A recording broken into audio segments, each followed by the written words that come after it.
Kailan dapat kumuha ng life insurance? Kapag buhay pa o kapag patay na?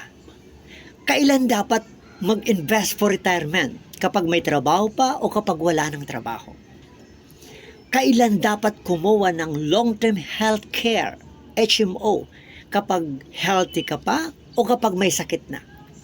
You cannot buy insurance, investment, and long-term health care kapag kailangan na natin. Kailangan natin bumili ng insurance, investment, and long-term healthcare kapag hindi pa natin kailangan. Sa tatlong financial problem natin, alin sa tatlo ang dapat unang bigyan natin ng solusyon?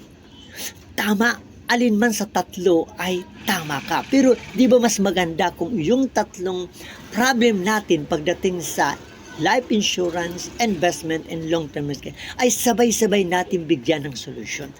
Paano ba yan? Kaiser 3-in-1. Meron ka ng investment, meron kang long-term healthcare, at meron kang insurance.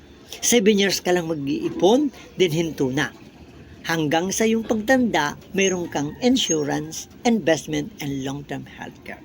To know more about Kaiser 3-in-1, chat mo lang ang any IMG member or chat mo ako. Usap tayo.